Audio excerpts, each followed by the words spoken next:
Olá, seguidores do Leituração, tudo bem? Continuando com o nosso tour literário, né, onde a gente conhece um pouquinho mais dos renomados escritores mineiros que viraram estátuas na cidade de Belo Horizonte. Hoje nós vamos falar de Pedro Nava, ou Doutor Pedro Nava, né, conhecido por muitos porque ele era médico. A estátua de Pedro Nava está ao lado da estátua de nada mais, nada menos que Carlos Drummond de Andrade, na Rua da Bahia, esquina com Rua Goiás. Pedro Nava nasceu em Juiz de Fora, em 1903, e naquela época Juiz de Fora recebia o nome de Antigo Caminho Novo das Minas dos Matos Gerais. Ele mudou-se na infância com a família para Belo Horizonte. Seu pai era médico, seu pai era cearense, médico, e sua mãe mineira. Na pré-adolescência ele ingressou no colégio, no tão famoso e elitizado colégio Pedro II do Rio de Janeiro, aquele que fica na região portuária do Rio. Então, o que ele faz durante a sua adolescência? Ele passa o ano letivo no Rio de Janeiro, no internato do Colégio Pedro II, e vem de trem passar as férias em Belo Horizonte, né? E aí produziu várias memórias, né? Tanto do Rio antigo, do Rio daquela época, do início do século XIX, quanto da própria capital mineira, né? Depois registrado belíssimamente em todas as suas obras de memória, né? Depois, quando ele ingressou na Universidade Federal de Minas Gerais, ele fez medicina aqui, né? Concluindo a graduação em medicina, ele exerce vários cargos públicos enquanto médico em Belo Horizonte, em algumas cidades do interior de Minas. Só depois é que ele se transfere para o Rio de Janeiro, né? Exercendo lá também função pública de médico, né? E ele ganha uma bolsa e ele vai se especializar na Europa. Ele então faz a especialização de reumatologia e ele é o primeiro brasileiro, né? Ele inaugura essa especialidade médica no Brasil.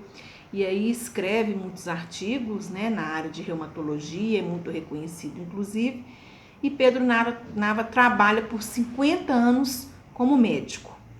Depois que ele aposenta no serviço público, ele fica só com consultório particular e aí ele vai dedicar a sua verdadeira paixão, como ele dizia, né, para muitos, que era a literatura. Então, só depois disso, de 50 anos exercendo a profissão de médico, é que a gente vai conhecer o escritor Pedro Nava, né? Pedro Nava, então, ele escreve várias obras de memória, né? Todas as obras dele são obras de memória, e aí recordando, né, e trazendo aspectos muito interessantes e históricos, inclusive, né?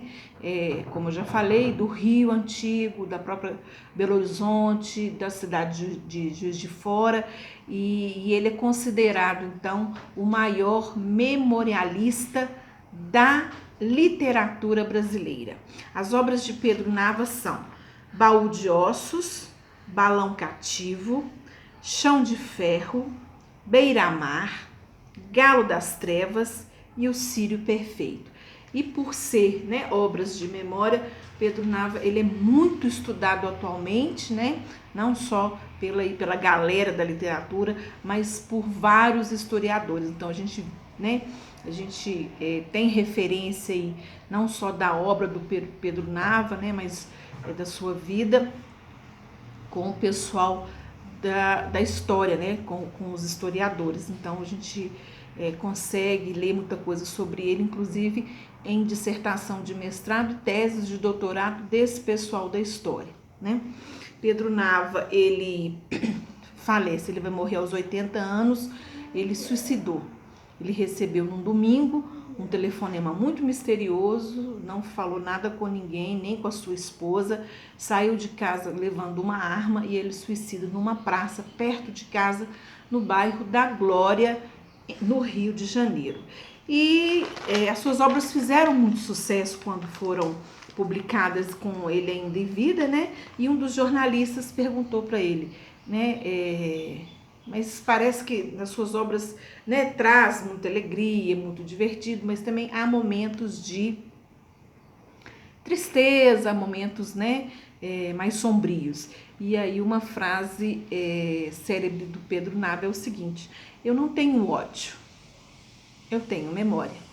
Porque o repórter pergunta se ele tem remorso de alguma coisa do passado, se ele tem ódio de alguma coisa, e então responde isso: eu não tenho ódio, eu tenho memória.